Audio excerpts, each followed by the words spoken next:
Hello and welcome back to Portugal Muse in central Portugal. The weather is so much nicer now. This week's going to be so hot. It's around 30 degrees all week. So it's absolutely beautiful weather. It's hot enough to sunbathe and cool down in the pool.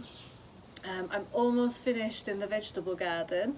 I've got about a metre of soil to dig up still. Towards the end it's getting quite difficult because the boulders that I'm pulling out of there are quite big and heavy, and it's full of rocks, and it's also on a slope. So this last push to get the vegetable garden finished is going to be tricky, and it's going to be hot, but it's going to be worth it. I'm really excited to get my seedlings planted. They're doing so well. Today I'm going to try and use a natural fertiliser on my seedlings. I've been watching a lot of information online about growing, looking a lot at Self-Sufficient Me videos, they're brilliant, and various different vlogs and blogs and Instagram for ideas about growing, because it's all relatively new to me. Something that keeps popping up is this natural fertiliser. So you basically soak banana skins in water for 2 days, and it makes a really good fertiliser apparently. So Dave has a banana every day for work, so it's quite handy. And then I've got a bit of water in here.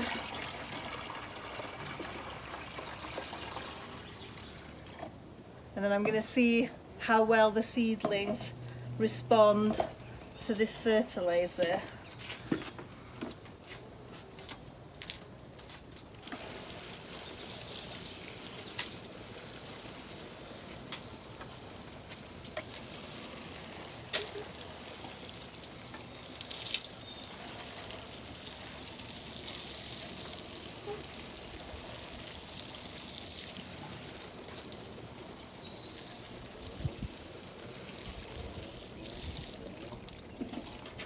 So hopefully that'll work really well. I prefer using natural materials as opposed to chemicals and shop bought, and also it's free, so it's really good for saving money as well.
So I'm halfway through the week now and I've finished digging up the whole vegetable garden. I'm so pleased to get it all done. That last bit was such hard work, getting all the rocks and the pebbles and the weeds and the giant big roots out, but it's all done now. It's nice soil, it's all been levelled out. So today I'm going to finish painting the wall. There's a bit of the wall that hasn't been painted, and Dave was generous enough to go to Queenborough last night after work to buy me what I need to get the vegetable garden finished. So I've got bags of bark, and those are going to be in between the vegetables for walking on, but also they'll retain moisture. And then I've got 4 big bags of compost. Now this is the, I don't know if you can see it. Oh, there you go. This is the sort of horse manure compost, and people that grow a lot of vegetables here have said that this is the best compost to use for growing vegetables. So I'm really excited to get this down today.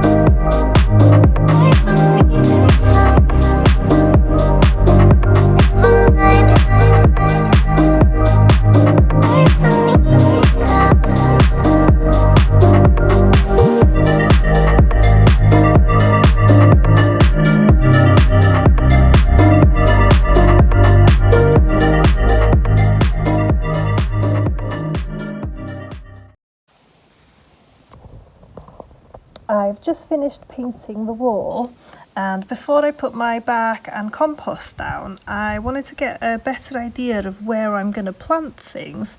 I tried to do it using my fig branches, and I've sort of written down what I've got, how much space they need and how many of them I've got. And I think I'm going to need to make a paper plan to scale so I can make sure I do it properly and give everything the space it needs. And also looking at, you know, artichokes, for example, they need 100 centimetres. So I've decided I'm going to not put them in the veggie garden and actually see if they work in pots, in like big pots in the main garden, because I just don't think there's going to be enough room for them. But yeah, I think a paper scaled plan is the best way of getting a good idea where I'm going to put everything.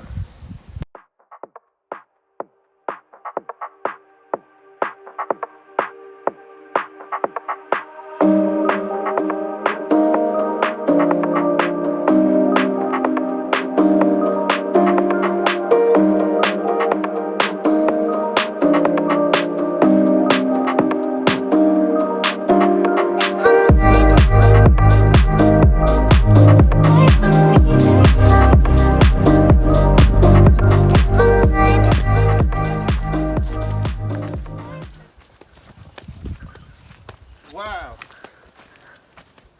looking busy. Crikey. How did you get all that done? I like that. I like the rocks along the edge. It's good. Those are all the rocks I dug out from inside of it. Yeah. You've done all that in the sun today. Yeah. Better have a sit down. I think I need a little bit more compost. It's a bit thin there. But Well, we can get some more. It looks really good. Did you have enough bark? yeah, there's plenty of bark. It's just I think I need it just like a little bit more compost. I'll get some. It looks a bit different, doesn't it, to when you started? You've done really well. Thank you, darling.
decided to do a question and answer session today, based on questions that sort of come up often when you're thinking of moving to Portugal or you've just moved to Portugal. Similar sort of questions keep popping up, things that people are wondering about on the expat immigrant pages, but also comments that we get on the YouTube channel. So we've written down like really common questions, and we thought we'd do a Q&A today of our experience. So it might not be everybody's experience, but we've been here almost 4 years now, so this is what we've found in the time that we've been here. So we're just going to answer a few questions, and hopefully you guys will find that helpful. If you've got anything to add or your experience has been different, please comment below, and don't forget to like and subscribe. So Dave, do you want to go first? Okay. Do I answer the question or do you? You answer the question. Okay, what have we got? Why a quiet mountain forest location and not the beach or city? Well, that's a contentious one because I'm not sure we agree with that one, do we? We don't. So for me, I like the quiet mountain and the forest location. I think Owen would prefer beach or city. So very rarely I won on this one. Mainly down to the price of the house, I think. But I love it on the mountain. It is beautiful here. It's not comparable. It's people pay lots of money to come on holiday to this area. Yeah, and we live here on holiday. It's an absolute fluke, really, that we ended up in one of the most beautiful areas of outstanding natural beauty in central Portugal. Yeah. And the thing is, if you go on the motorway, we're half an hour at the most from Coimbra, 40 minutes if you go on the back roads. We're 10 minutes from the village of Espinhal, which is lovely. 15 minutes from both Penella and Miranda de Corvo. 25 minutes from Condeixa. So everything is close by. But we have the seclusion, we have the river beach, 2-minute drive, 5-10 minute walk. Lots of space for the dogs to go walking in the forest. All the wildlife, more wildlife than I think I've ever seen anywhere. I love it here. It is beautiful. And it's 45 minutes to the beach, maybe 50 minutes. The thing is, Dave grew up in Watford, yeah. So Dave spent most of his life in London. Working in London, I hate London. I grew up somewhere very similar to this. So except much colder. A lot colder and a lot more rain. But I think the grass is always greener. So for me, growing up where I grew up in a small mining village in North Wales, I really wanted the city and the beach and art galleries and lots going on. Dave would always go on holiday to Betws in North Wales. I'm a country boy at heart. I hate cities. So Dave likes the quiet because he always worked in central London. I'm from a quiet place, so I always like the hustle and bustle, but it's always changing. So I am getting used to being somewhere that's really, really peaceful. And then when we do go to the city, it's really exciting and enjoyable. But I don't. But you can leave it and come home. That's the thing. You can have your fun and your day out in the city, and then you come home to a beautiful place to live. It is a wonderful place to live. But I'll always like the beach. But the thing about the beaches here is it's a lot colder. And it's not Mediterranean. It's not a Mediterranean beach, even in the Algarve. That's not Mediterranean that's either. Atlantic, isn't Atlantic, it? yeah. Yeah, so even all the beaches in Portugal essentially are colder than mainland Portugal. The sea can be quite dangerous. And it's misty. People have it's said often misty. They get like mist.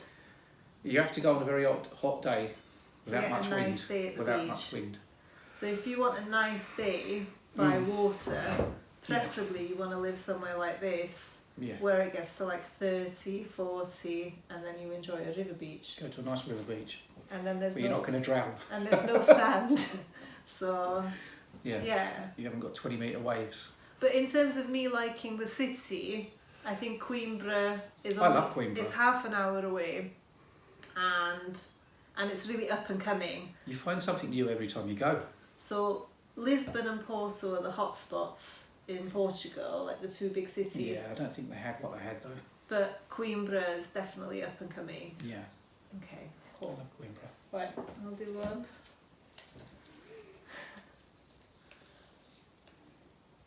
How bad is the bureaucracy in Portugal? Quite bad. Well, for a long time I was like, oh, it's okay, I don't mind it. So we opened up a business in Portugal after of being here a year, and I couldn't find much work. So I'm a professional, Dave is a builder, he's a tradesman. But I was a professional in the UK, and I found it really difficult to find work here. So I put the last of my savings into opening up a cafe business, and there was a huge amount of paperwork to do everything legally and correct, health and safety, all the contracts, everything, you know, having an accountant, paying tax properly, and I was fine with that. That sort of paperwork's been okay.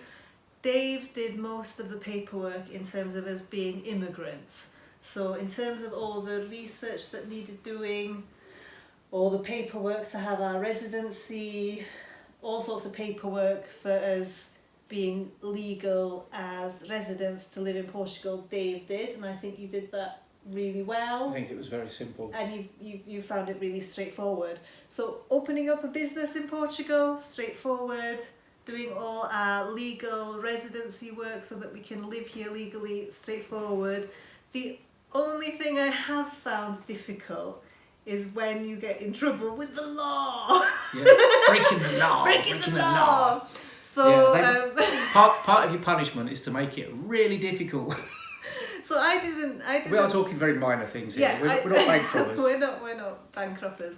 We didn't intentionally break the law. So in the UK, your IPO, your MOT, is due from the date 12 months. 12 months. But in Portugal, so we got caught out. In Portugal, you need to do your MOT, which is called an IPO, a year from when it should have been done. Always the date of first registration of the vehicle. Always. Yeah. Same with the tax, which is road tax, which is called IUC. So I got caught out, and I got stopped by the transport police, and I got fined, and they impounded the car. But it's not like they don't take the car; they make you park it up at your address, and you can't use it. And rectifying that.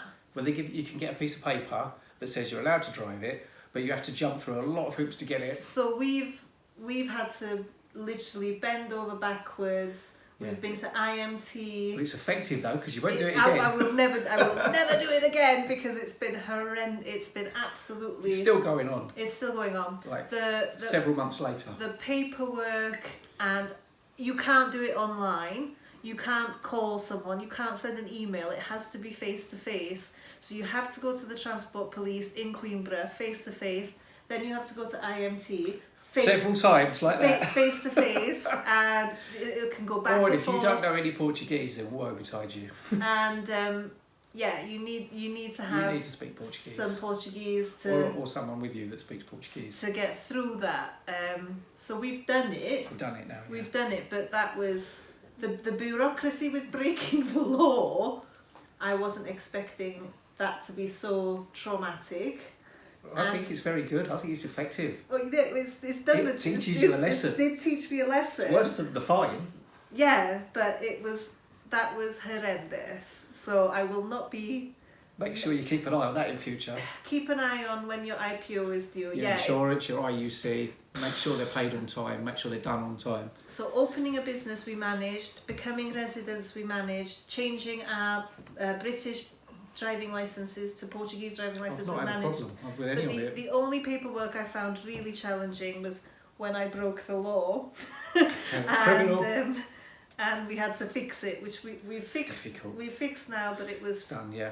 it was quite upsetting. See, you've never been self-employed or run a business in the UK, have you? I've always worked for the government.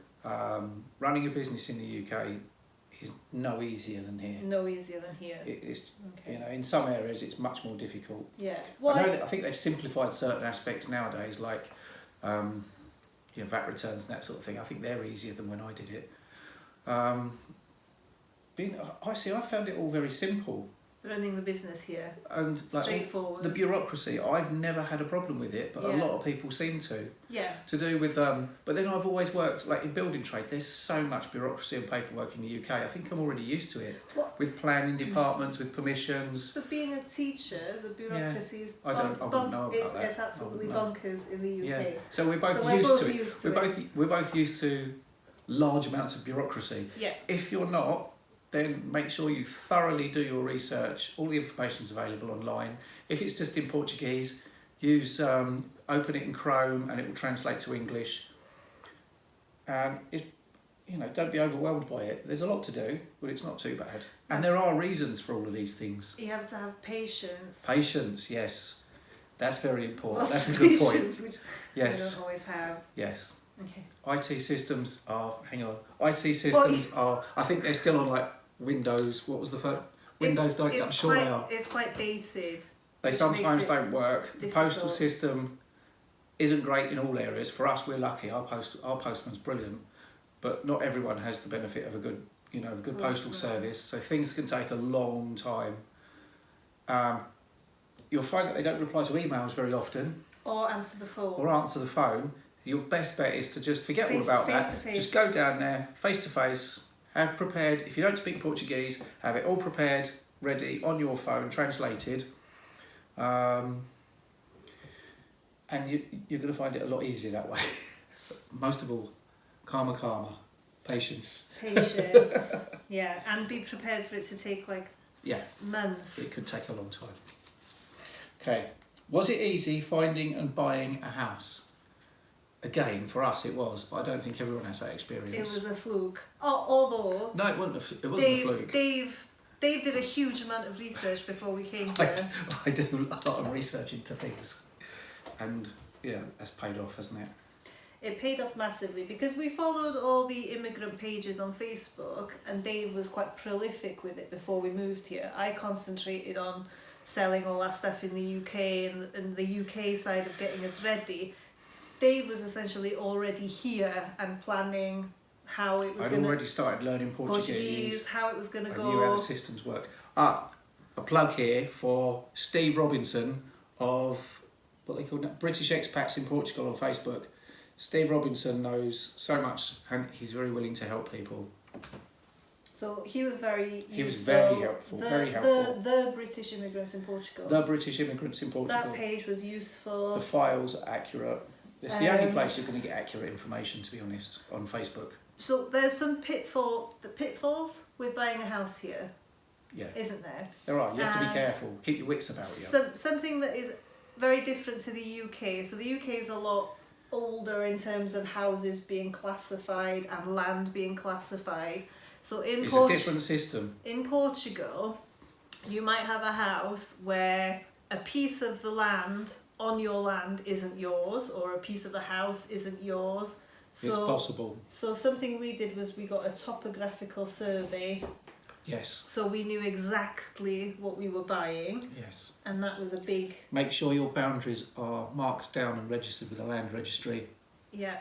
Make sure you use a lawyer and not one provided by the estate agent. Make sure you find and use your own lawyer. Yeah.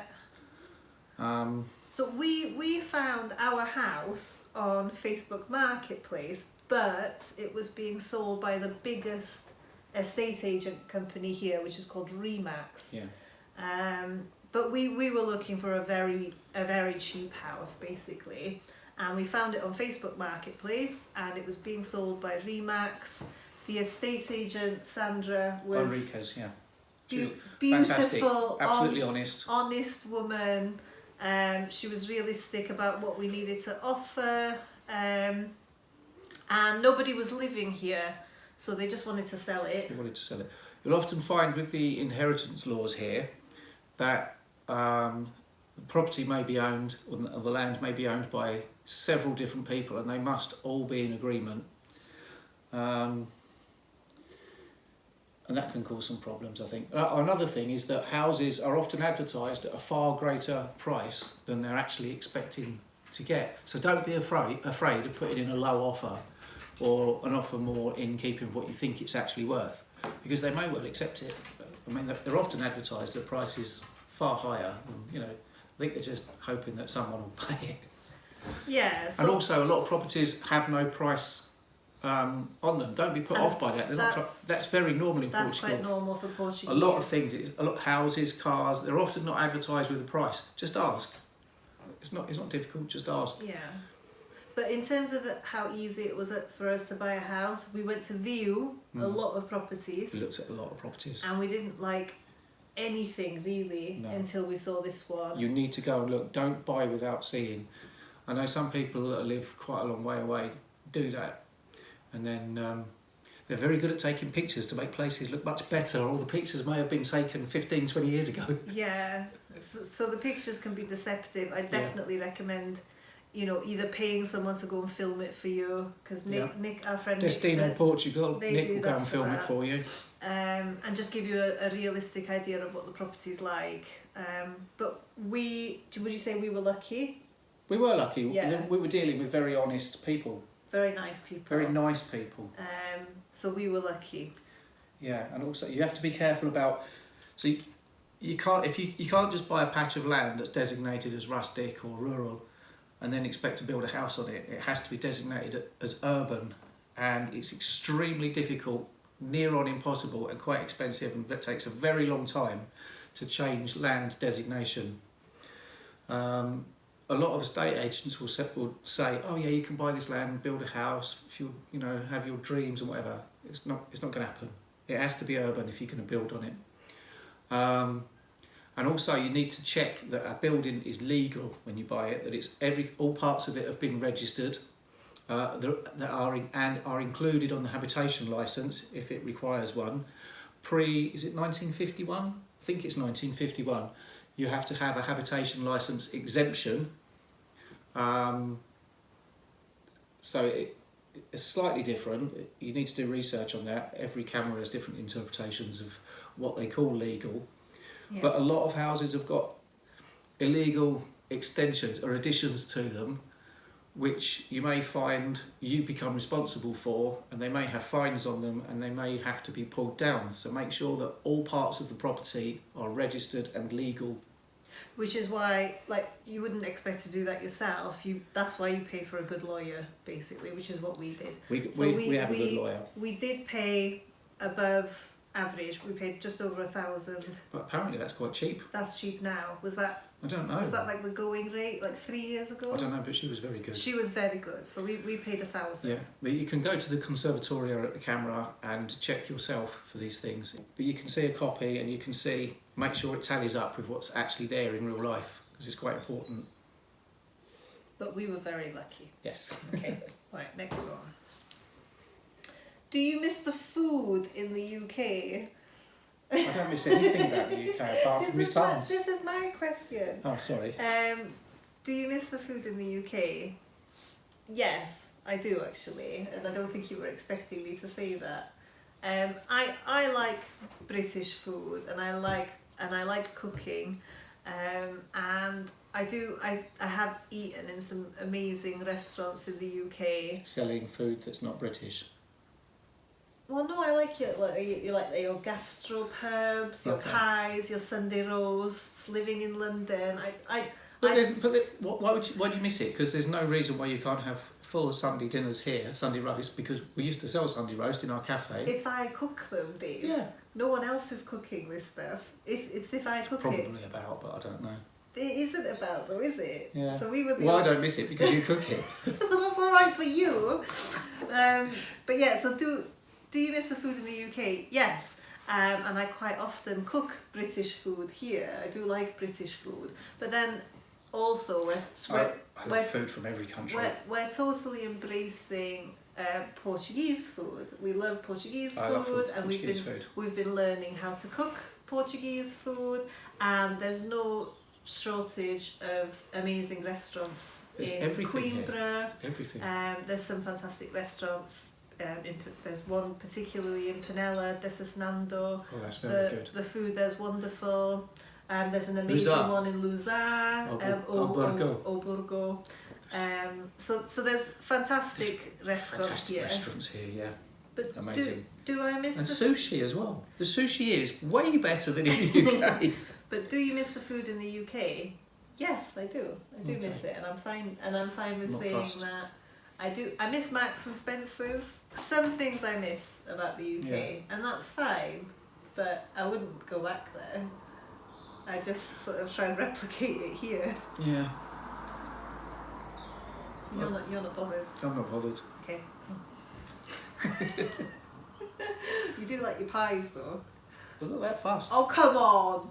I love Portuguese food as well. Okay. Okay, so we're going to stop there and continue with our Q&A next week. If you've got any questions about anything that we've discussed in this week's video, please leave a comment below. Don't forget to like and subscribe, and we'll get back to you. Or any more questions you'd like us to answer, or... Yeah, just write in the comments below. and then I'll ramble on again. But yeah, we'll see you next week for the rest of the Q&A. Thank Thanks. you. Bye. Bye.